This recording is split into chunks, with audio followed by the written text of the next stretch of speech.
Amigos, bienvenidos a Cita Consular HN News. Atención, porque esta noticia está sacudiendo las mismas bases del poder en Washington, D.C. El Capitolio vive horas de máxima tensión luego de que la Fiscalía Federal confirmará el arresto del presidente Donald Trump, en un hecho sin precedentes que ha estremecido a toda la nación. Hoy, Estados Unidos no solo enfrenta un caso judicial, está enfrentando una verdadera prueba constitucional en tiempo real. Se trata de un momento histórico, donde convergen el poder político, la rendición de cuentas y la autoridad institucional. Es un terremoto legal y político que pone a prueba los cimientos de la democracia estadounidense.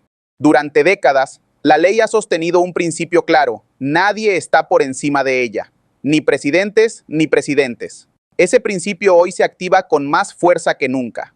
Lo que estamos viendo no es simplemente un arresto, es la activación completa del sistema de controles y contrapesos diseñado por la Constitución.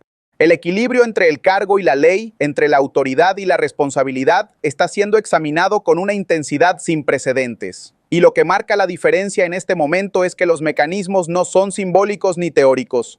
Están en marcha, operativos, activos. Se están aplicando. Cada acción cuenta, cada documento firmado, cada declaración oficial, cada medida judicial tiene un peso profundo en la estabilidad del país. Y esa estabilidad no depende de la figura que ocupa la presidencia, sino de algo más grande: la adhesión firme al proceso democrático, no a la personalidad de ningún líder. Los mecanismos de supervisión, la revisión judicial y los protocolos policiales están en marcha. Este no es un ejercicio partidista, es un proceso basado en la ley y en el precedente constitucional que ha sustentado el sistema judicial de Estados Unidos por generaciones. Damas y caballeros, lo que acaba de suceder en Washington, D.C. no es solo una noticia, es un terremoto.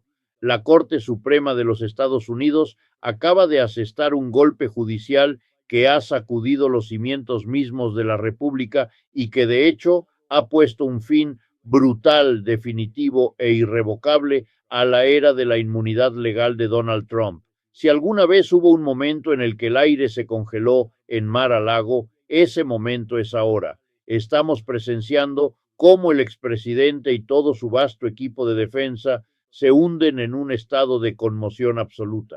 Federal marshals just arrived at Mar-a-Lago with seizure orders in hand.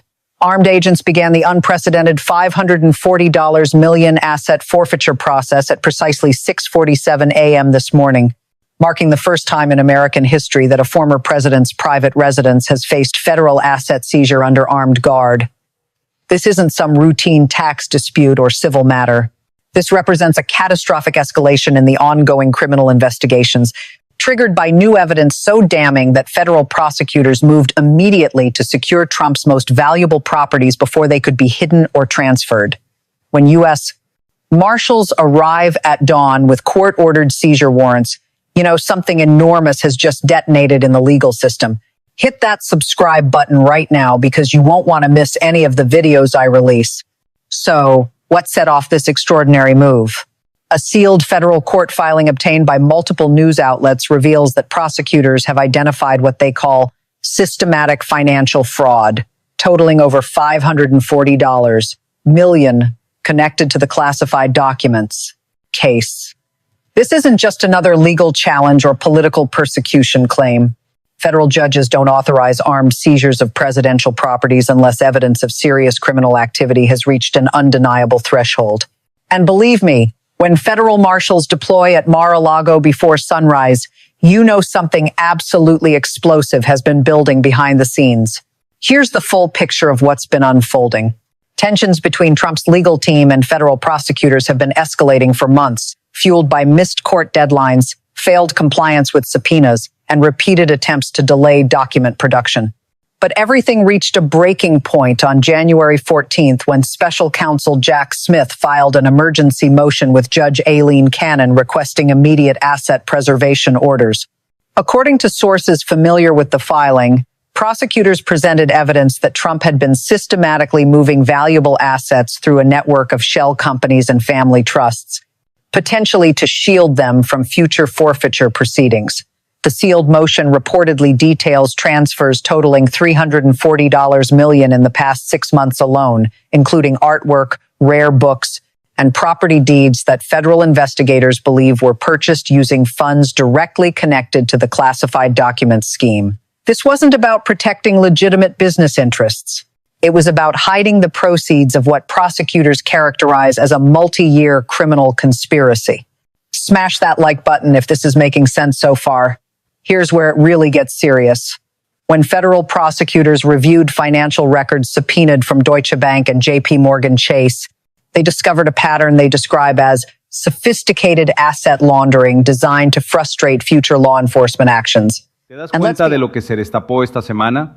Mientras el ruido político ocupaba todos los titulares, salió a la luz un patrón: indultos y conmutaciones para personas condenadas por grandes fraudes, con un hilo en común: dinero, conexiones y abogados cercanos al poder.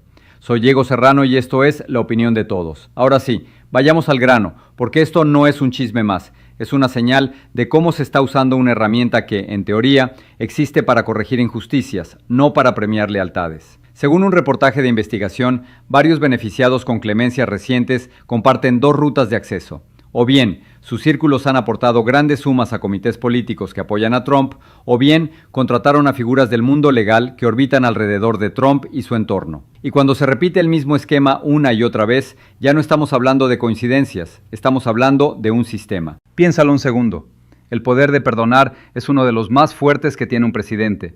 Es como una llave maestra. Puede abrir la puerta de una celda, puede borrar una condena, puede devolver derechos. Y en manos prudentes, esa llave se usa con cuidado, con un proceso, con filtros, con criterios. Pero cuando la llave se convierte en un pase VIP, entonces la justicia deja de ser justicia y se vuelve privilegio. Lo que describe el reportaje es esto: personas condenadas por delitos de cuello blanco, fraudes grandes, complejos, con víctimas reales, obtuvieron clemencia. Y no solo eso. En al menos un caso, alguien que ya había recibido alivio antes volvió a meterse en problemas y aún así recibió otro beneficio. 2 veces. Mientras el gobierno de Estados Unidos invade Venezuela y secuestra al presidente y su esposa bajo la excusa de combatir el narcoterrorismo, el pasado de Marco Rubio, el hombre que hoy articula esas acusaciones con vehemencia, revela una ironía profunda.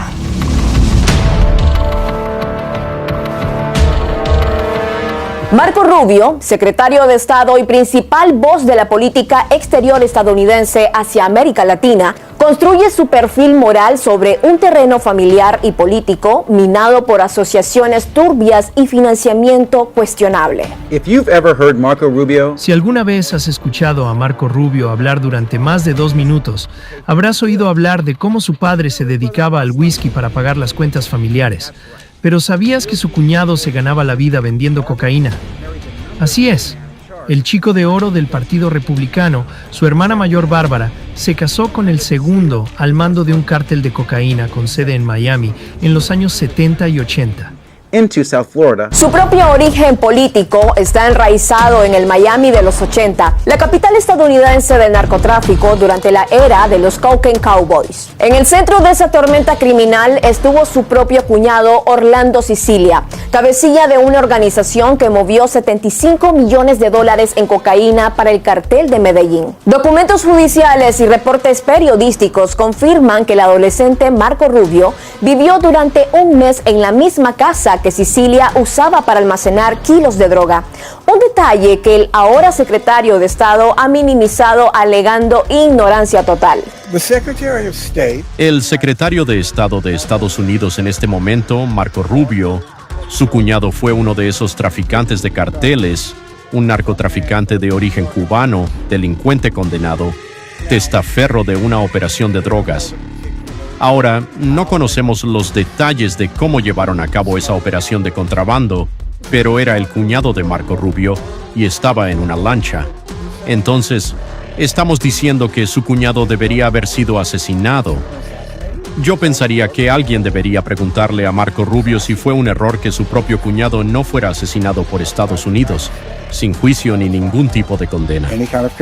Pero las sombras no se detienen en la familia. Investigaciones del Miami New Times y otros medios descubrieron que Rubio recibió fondos de campaña a través de un comité de acción política vinculado a Joel Stenger, el cerebro detrás del esquema Ponzi Mutual Benefits. Esta red estafó más de $1.200 millones a inversionistas, muchos de ellos enfermos terminales de VIH, y ha sido investigada por presunto lavado de dinero de carteles de droga.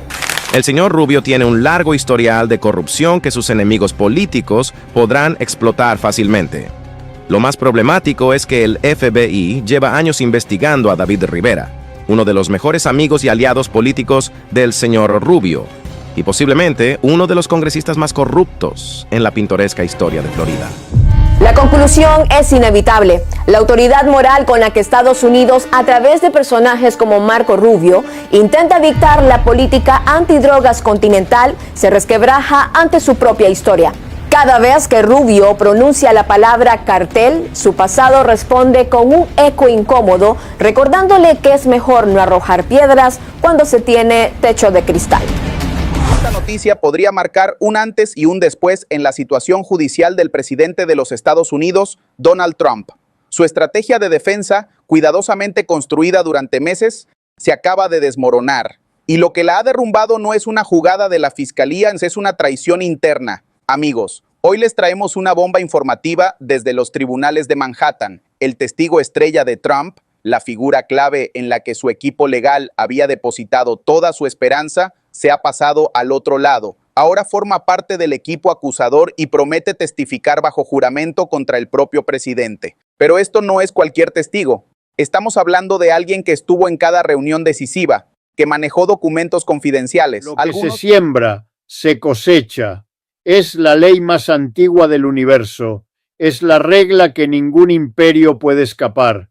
Es el karma que tarde o temprano alcanza a todos los poderosos sin importar cuánto dinero tengan en sus cuentas, cuántos ejércitos controlen, cuántas amenazas lancen, cuántos países pequeños hayan aplastado en el camino. Nadie escapa, absolutamente nadie. Trump sembró humillación durante años, sembró abuso sistemático, sembró desprecio absoluto contra países que no podían defenderse de su furia. Durante años disfrutó cada amenaza contra México como si fuera deporte de fin de semana. Saboreó cada insulto contra Guatemala como si fuera un placer personal.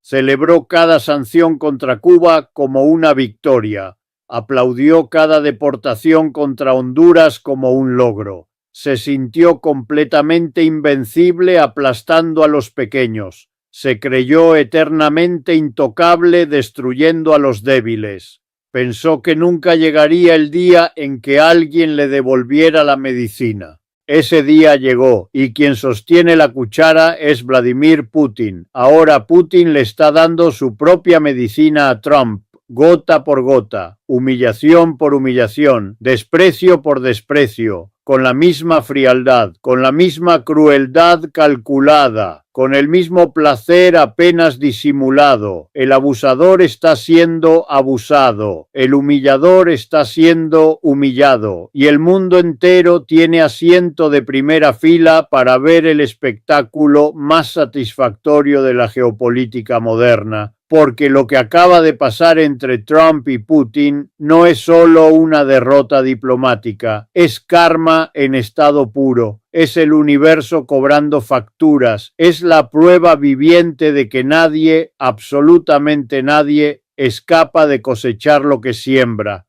Y si